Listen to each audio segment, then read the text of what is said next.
Please welcome Tiffany Held, Wyss Zurich Translational Center. Hi, I'm Tiffany, a project portfolio manager at Wyss Zurich. Wyss Zurich is a unique accelerator embedded within ETH Zurich and the University of Zurich, supporting projects in robotics, regenerative medicine, and bionics. We're very excited to nominate Nanoflex Robotics, a spin-out from Brad Nelson's multi-scale robotics lab at ETH Zurich.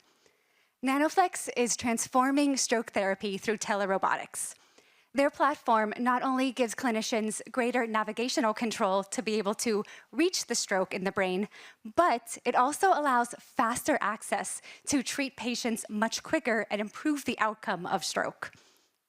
The team at Nanoflex, with a great engineering background, isn't satisfied at merely making incremental changes to the standard of care, but is really breaking the walls to be able to provide better access to more people around the globe, and not just those limited to cities with comprehensive stroke care facilities.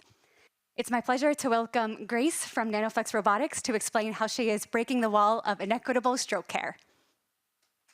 Breaking the wall of unequal stroke treatment access. Grace Katzschmann, Nanoflex Robotics.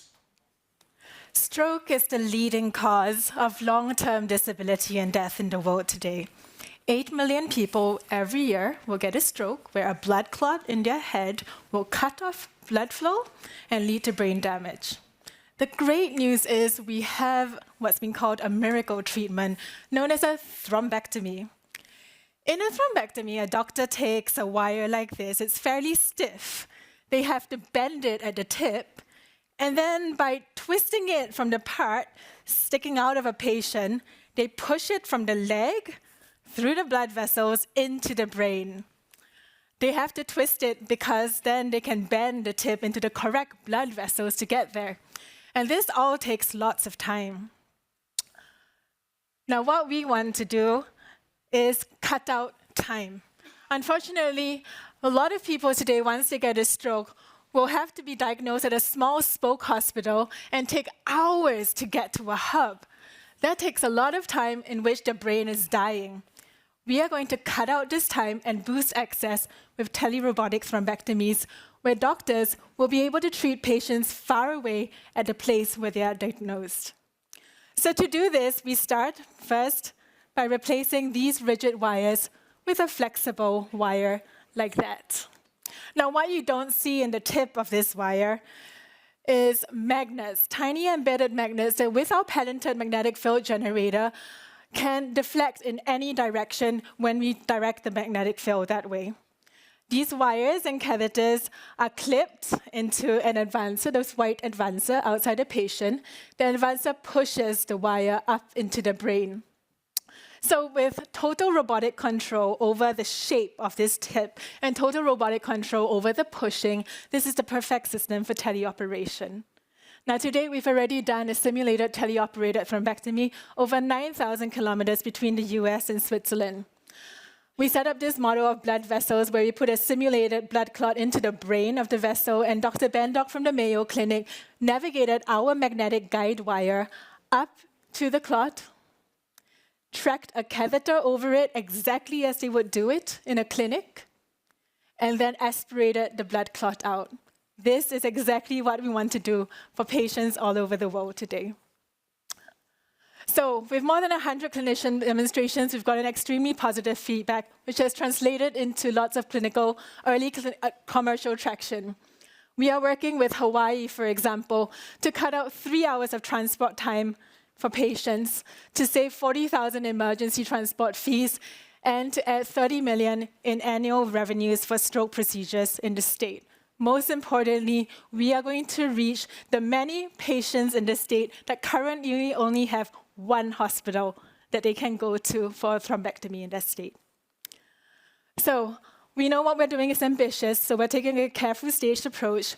First, we're developing a bedside product, and in parallel, we will build our teleoperation system that adds on multiple layers of redundant internet connections on top of it. Human testing will already start next year. On the regulatory side, we've been in discussions with the FDA, and we're projecting a market authorization in 2026. And we're already starting to sell our preclinical system to clinicians in order to familiarize them with magnetic navigation today.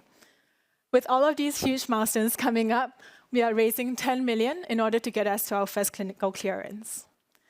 So here's the team that makes the magic happen. We were spun out of ETH from Professor Nelson's lab, a key thought leader in medical robotics.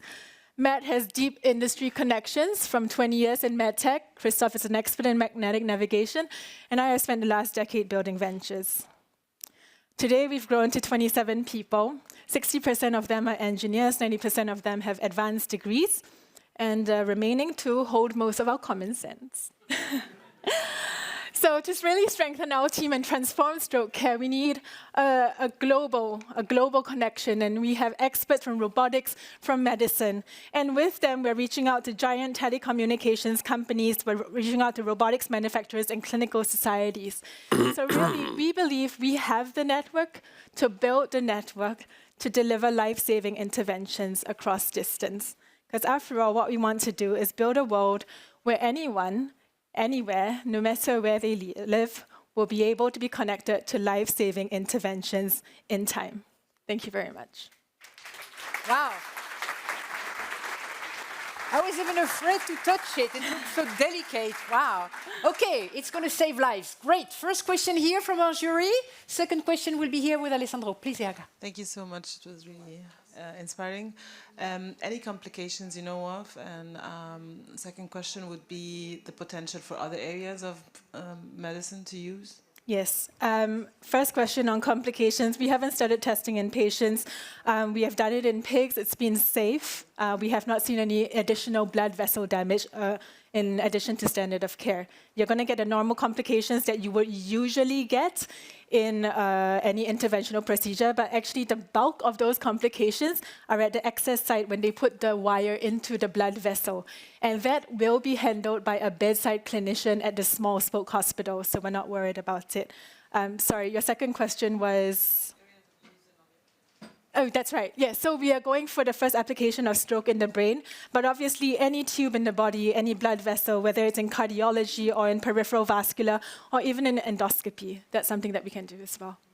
Yeah. Excellent. Next question, Alessandro, please. So, fantastic application. I really love it, but I wonder if it works similar to, in terms of installation, do you need like special shielding or cooling analogously to MRI systems? Because whenever magnetic fields are involved, you also need to protect interference from your own system, but also potential interference with other systems in hospital. Yes. So how does it work in practice? You're exactly right. Our magnetic field is really small and localized. It's about 40 centimeters by 40 centimeters. It has a magnetic field of 10 to 100 times smaller than an MRI system. So MRIs are about 1.5 to 3 Tesla. We are 30 millitesla. So when we go into our lab to test our system, we wear our watches, we have our credit cards, we have screwdrivers lying around, and we're not worried about that. Yes, there's no special magnetic shielding needed. Okay, next question. No. Yes. Luca. Thank you so much for the presentation. Have you talked to hospitals, so your potential customers, I assume, on the impact of this innovation and what they sort of buy this? Is this a huge piece of investment? Can you give us some sort of numbers, unit economics? Yes, I can. So we have 4 hospital networks that we're already working with to secure funding in order to build telerobotic thrombectomy programs, 3 in the USA and 1 is Australia. In terms of the economics, a single thrombectomy today gets reimbursed by Medicare in the US at $40,000, and they have a profit of $10,000 on top of that. We expect that when we sell that system, we will match the capital equipment will be an additional fixed cost, but the disposables will be priced at exactly the same disposables that they are using today, except that we are going to be using 2 fewer devices. Typically, a procedure would need 5 devices. We will only need 3 with our magnetic solution, and so we'll be saving costs for them as well, in addition to the rest of the benefits around reaching more patients. Yeah. Okay, further question, Stefan, please. Can you IP protect your invention? Yes, it is IP protected. It's IP protected, okay. Yes. Do you have a lot of competition who are going along the same route, field? It has increased dramatically in the last 5 years. Right now, I would say we have about 10 different robotics competitors trying to make a robotic stroke solution, maybe not a telerobotic. The big difference is that about 60% of them are doing mechanical robotics only. So all they are trying to do is to replace the surgeon's hand in twisting and pushing. And we thought, hey, why do you build a robot to be like a human? Build a robot to be more than a human. Build a robot to do something a human cannot do.